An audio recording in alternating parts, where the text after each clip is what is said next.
Hey everyone, and welcome to part 3 on my series on physics informed neural network. In this video, I'll be teaching you how to implement a PINN using Python. So for this series, we're going to use Google Colab to compile all our code.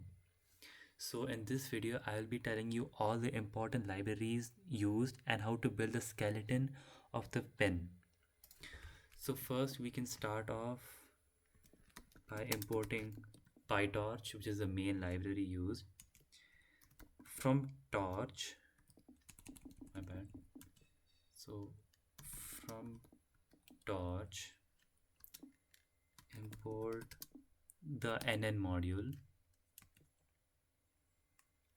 import torch dot optim as optim. This is the optimizing function.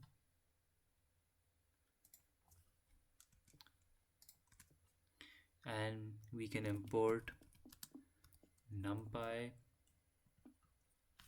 as np.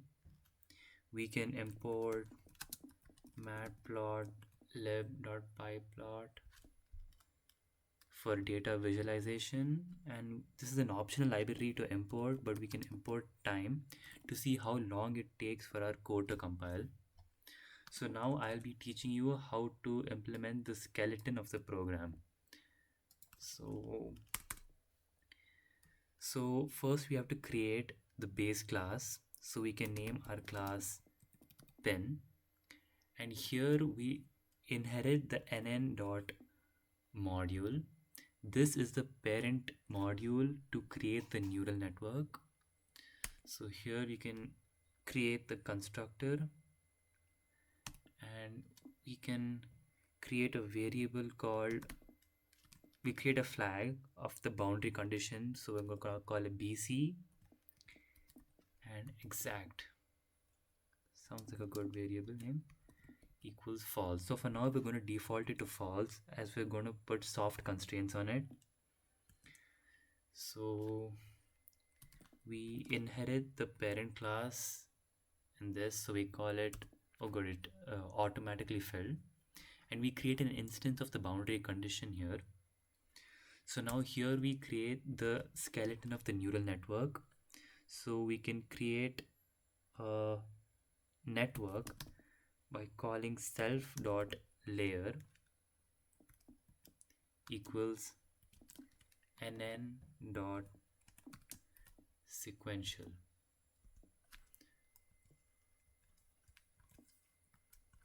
So here we create a linear module. So nn dot linear. So we call this, let there be 2 input functions, and let it scale up to 32 hidden layers. Here it automatically gave tan h as the activation function. However, for this particular case, I feel that the sigmoid linear unit activation function works best. So we call that.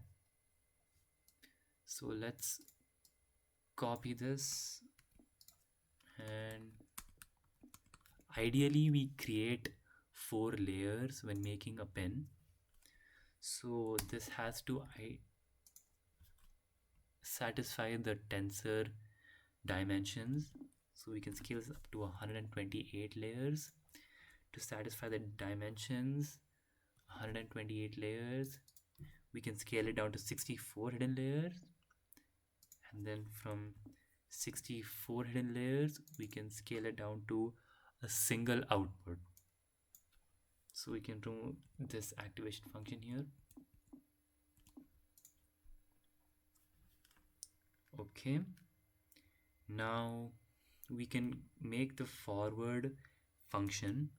So we can go here and define the forward pass, forward self comma z underscore xi, which will be the input parameter. So we can create a variable out, the actual final result from the neural network, as self calling the layer z underscore xi. So here the z parameter passes through the neural network and returns it as out. So we can return out.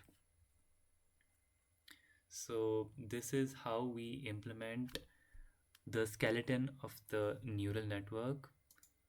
Thank you, and hopefully see you in the next video.